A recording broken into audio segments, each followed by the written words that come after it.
नारद जी के उपदेश से दक्ष पुत्रों का वैराग्य लेना और नारद जी को दक्ष का शाप। श्री सुखदेव जी ने कहा, राजन, भगवान के आशीर्वाद से दक्ष प्रजापति शक्ति संपन्न होकर परम समर्थ हो गए थे। उन्होंने अस्किनी के गर्भ से हर्ष नाम के 10,000 पुत्र उत्पन्न किए। दक्ष के ये सभी पुत्र एक ही स्वभाव और आचरण के थे। दक्ष ने जब उन्हें संतान उत्पन्न करने के लिए कहा तो वे तपस्या करने पश्चिम दिशा की ओर चले गए। वहाँ सिंधु नदी जहाँ समुद्र में मिलती है, उसके संगम पर नारायणसर नाम का एक महान तीर्थ है। बड़े बड़े ऋषि मुनि वहाँ निवास करते हैं। नारायणसर में स्नान करने से उसके हृदय शुद्ध हो जाते हैं और उन दक्ष पुत्रों का मन भगवान की आराधना में लग गया। तात्पर्य, राजा दक्ष के 10,000 पुत्र थे। दक्ष ब्रह्मा जी का पुत्र था। दक्ष ने अस्कनी के गर्भ से 10,000 पुत्रों को जन्म दिया। पहले ऐसे हुआ करते थे लोग बाग। 10,000 पुत्र थोड़े नहीं होते। अब हाँ, जीते भी तो वो कई कई हजार वर्ष तक थे। ऐसा कलयुग नहीं था। बड़ी लंबी लंबी उम्र हुआ करती थी। तो उनके पुत्रों का स्वभाव एक जैसा ही था, सरल था। देवऋषि नारद ने जब उन्हें तपस्या रत देखा, वो 10,000 बच्चे वो तपस्या की तरफ चले गए। लेकिन राजा दक्ष चाहते थे कि ये गृहस्थी बचाए, ये संसार को बढ़ाए, लेकिन वो तपस्या की तरफ चले गए। कहाँ जाके तपस्या की? नारायणसर नामक एक तीर्थ स्थान है। नारायणसर नामक एक तीर्थ स्थान पर जाकर के वो नदी के किनारे बैठ कर के तपस्या करने लगे।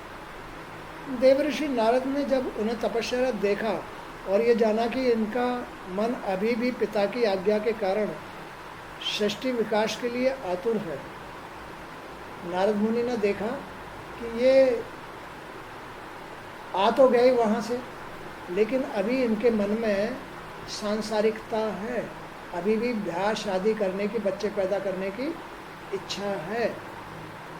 तो वे वहाँ आए और बोले, अरे बच्चों, तुम प्रजापति हो तो क्या हुआ, तुम दक्ष के पुत्र हो तो क्या हुआ, वास्तव में तुम अभी तक मूर्ख ही बने हुए हो। तुम्हें इतने दिन तपस्या करते हुए हो गए, भगवान का नाम जपते हुए हो गए, लेकिन तुम भगवान को नहीं जान सके। जब तुमने अभी तक पृथ्वी का अंत ही नहीं देखा तो सृष्टि कैसे करोगे? पृथ्वी का अंत, अभी तुम स्त्री का माया का अर्थ ही नहीं समझते, फिर तुम संतान पैदा कैसे करोगे? और फिर अगर तुम इसके विषय में नहीं जान पाए, स्त्री के विषय में, माया के विषय में, प्रकृति के विषय में नहीं जान पाए, तो दुख उठाओगे, तुम्हारी तपस्या भी बेकार हो जाएगी।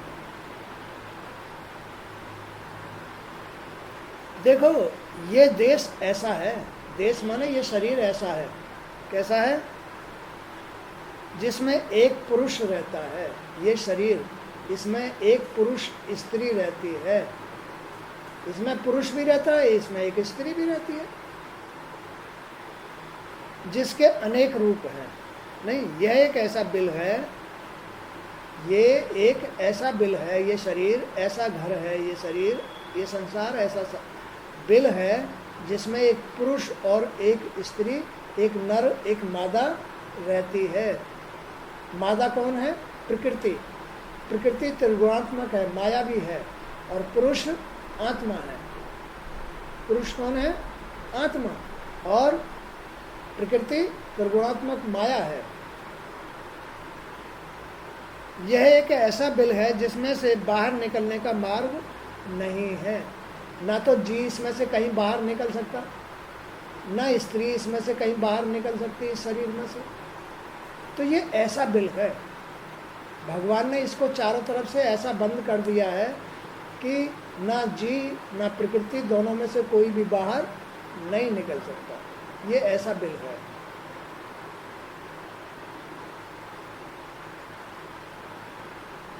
यहाँ एक ऐसी स्त्री है, अब कहाँ, इस शरीर के अंदर, इस बिल के अंदर एक ऐसी स्त्री है जिसके अनेक रूप हैं।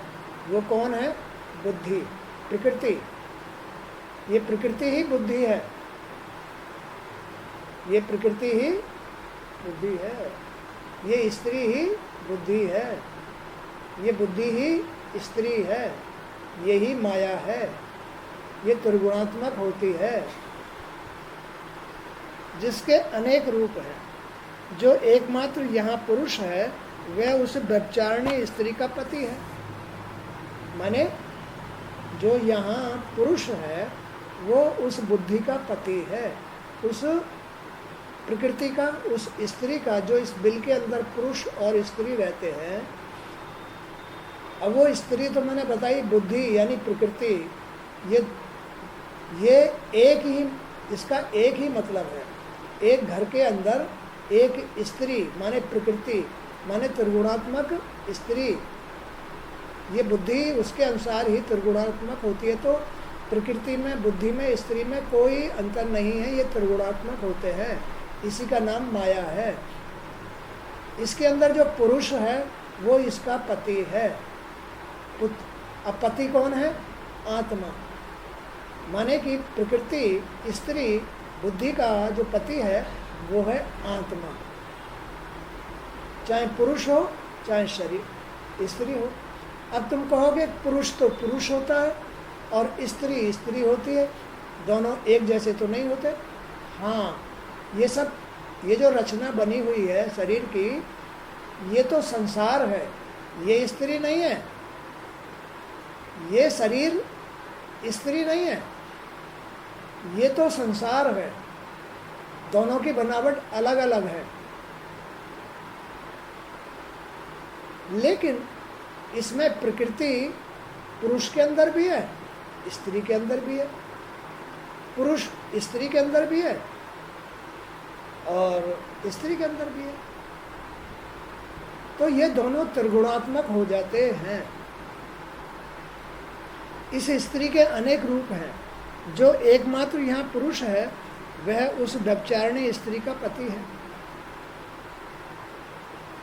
जो आत्मा होती है शरीरों के अंदर, संसार के अंदर जो आत्मा है वो इस प्रकृति का पति है।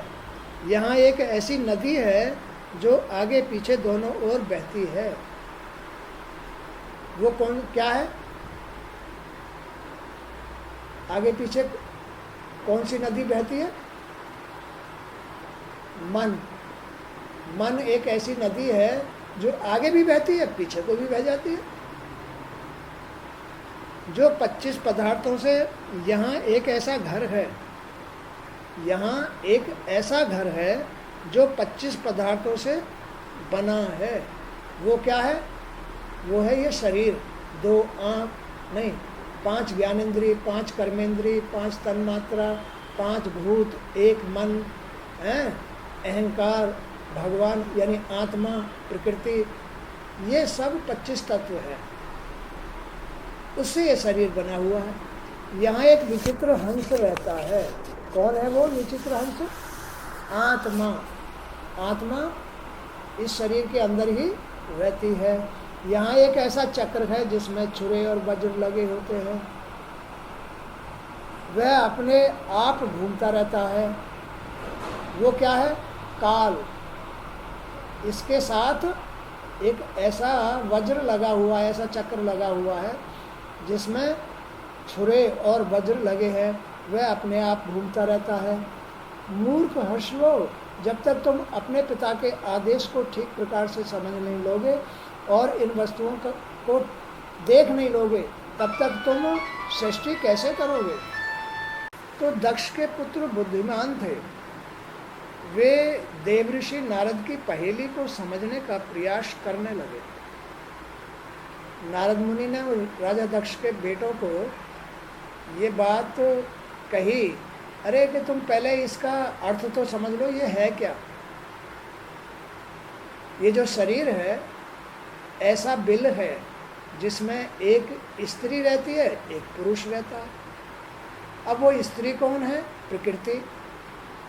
वो प्रकृति ही बुद्धि है। और एक इसमें पुरुष रहता है, वो पुरुष कौन है? आत्मा है ना। अब वो पुरुष आत्मा इस प्रकृति का पति भी है। और ये जो शरीर है ये 25 तत्वों से बना होता है। वो कौन कौन से हैं? 5 ज्ञानेंद्रिय, 5 कर्मेंद्रिय, 5 तन्मात्रा, 5 भूत, 1 मन, अहंकार, महत्व, एक ईश्वर और एक जीव, 25 तत्व हो गए। तो इस शरीर के ऊपर यानी इस संसार के ऊपर एक ऐसा चक्र घूमता रहता है जिसके छुरे और वज्र लगे होते हैं। छुरे और वज्र लगे होते, काल काटता रहता है आदमी को कर्मों के अनुसार। वह अपने आप घूमता रहता है। तो जब तक तुम अपने पिता के आदेश को ठीक प्रकार से समझ नहीं लोगे, उसने तो कह दिया कि जाओ संतान पैदा करो, शादी कर लो मेरी तरह, लेकिन पहले तुम इस बात का अर्थ तो समझो। अगर तुम्हें सुखी रहना है, अगर तुम्हें अपना छुटकारा पाना है, आनंद लेना है, जो तुम्हारे पिताजी ने कहा है वो तो दुख का घर है। और अगर तुम मेरी सलाह मानो तो पहले तो तुम इसका ज्ञान प्राप्त करो, इस शरीर का, कि आखिर इसमें है क्या, और इसका कर्मों के अनुसार रिजल्ट क्या बनता है। अगर तुम तपस्या कर रहे हो तो इसका रिजल्ट बनेगा आनंद और मोक्ष, और अगर तुम इसे भोगोगे, इसमें से संतान पैदा करोगे, तो तुम्हारा परिणाम बनेगा दुख है, रोग, ये बनेगा। अभी जैसे ये फोन आया था, तो दक्ष के पुत्र बुद्धिमान थे वो। उन्होंने नारद मुनि के उस बात को समझ लिया कि नारद मुनि क्या कहना चाहते हैं। उन्होंने विचार किया कि ये शरीर ही पृथ्वी है, ये शरीर ही पृथ्वी है। इसमें जैसे बीज बोता है आदमी, वो उपजते हैं, और यही आत्मा का अनादि बंधन है। आत्मा का शरीर ही अनादि बंधन है। ये शरीर ही तो बंधन है आत्मा का। आदमी इसे ही तो भोगता रहता है। इस शरीर रूपी खेती में ही तो आदमी बीज बोता रहता है। आंखें वैसा ही काम करती हैं, कान वैसा ही काम करते हैं, जीभ वैसा ही काम करती है, शरीर वैसा ही काम करता है, मन वैसा ही काम करता है। माने कि बुद्धि कर्मों के माध्यम से बीज बोती रहती है। बुद्धि तो बस तो वह उल्टे सीधे काम करेगा, वही उसके परिणाम बनते हैं, वही दुख है। इसका अंत देखे बिना मोक्ष नहीं मिलता। जब तक तुम इसका अंत नहीं देखोगे, जब तक तुम इसके विषय में जान नहीं लोगे कि ये सांसारिक जीवन कैसा है, तब तक तुम्हें मोक्ष नहीं मिल सकता। तुम इसी में घुसे रहोगे, तुम इस संसार में ही घुसे रहोगे, और जीव व्यर्थ के कर्मों में फंसा रहता है। सचमुच ईश्वर तो एक ही है, वही परम पुरुष है, वही आत्मा है, वही सबका आश्रय है, जबकि उसका कोई आश्रय नहीं है। मनुष्य को उसका ही आश्रय लेके रहना चाहिए। इस संसार का आश्रय लेके नहीं रहना चाहिए, इस शरीर का आश्रय लेके नहीं, इसमें नहीं रमना चाहिए। ये तो आत्मा का बंधन है। ये शरीर तो आत्मा का बंधन है, ये तो नरक है, हैं? जैसे एक गांव के बराबर में बाड़ा होता है ना, पड़ोस में खेत होता है, उसमें कोई भी जाके लैट्रिन हुआता है और उसमें निरी गंध भर जाती है। ऐसे ही ये उसमें फसल काटने को भी मन नहीं करता है। तो ऐसे ये जो शरीर है इतना गंदा है कि इसमें जो आत्मा है वो इतनी गंदी हो जाती है कि इस शरीर में रहना भी पसंद नहीं करती है। इस शरीर में रहना पसंद नहीं करती वो आत्मा। सचमुच ईश्वर तो स्त्री पुरुष का एक ही है, वही परम पुरुष है, वही सबका आश्रय है, जबकि उसका कोई आश्रय नहीं है। वही परमात्मा है, वही भगवान है, वही ईश्वर है। उस परम पिता को देखे बिना भगवान के प्रति समर्पित न करने वाले कर्मों को करने से क्या लाभ है? तो जब तक तुम परमात्मा को, अपनी आत्मा को नहीं जानते, तब तक तुम्हारे इस संसार में जन्म लेने का, कर्म करने का क्या अर्थ हुआ? क्या अर्थ हुआ? बीज बोते रहे, उन्हें काटते रहे, बीज बोते रहे, उन्हें काटते रहे, भोगते रहे, तो तुम्हारे जन्म लेने का क्या अर्थ हुआ? इसलिए इन हाथों से दान करो, कानों से कथा सुनो, आँखों से अच्छे अच्छे दृश्य देखो, पैरों से कीर्तन में चल के जाओ, अपने मन को सुधारो, विकारों को छोड़ो, वासनाओं को छोड़ो, इच्छाओं को खत्म करो और अपने ईश्वर के दर्शन करो। परमपिता का लोक ही वह बिल है। उस आत्मा का, उस परमपिता का, उस पति का बिल ही ये जो शरीर है, जो लोक है, परमात्मा का जो लोक है, वही ये बिल है। आत्मा का जो लोक है, आत्मा जहाँ रहती है, उसका ही ये शरीर बिल है, जिसमें प्रवेश करने के बाद वहाँ से कोई नहीं निकलता, कोई नहीं लौटता वहाँ से। उस अविनाशी ईश्वर को जाने बिना सुखों को प्राप्त करने वाले कर्मों से कौन सा सुख प्राप्त होता है? वह सुख तो क्षणिक है। जब तक वो अपनी आत्मा को, परमात्मा को नहीं पहचान लेता, तब तक इस संसार में रहने और कर्म करने का कोई सुख नहीं है।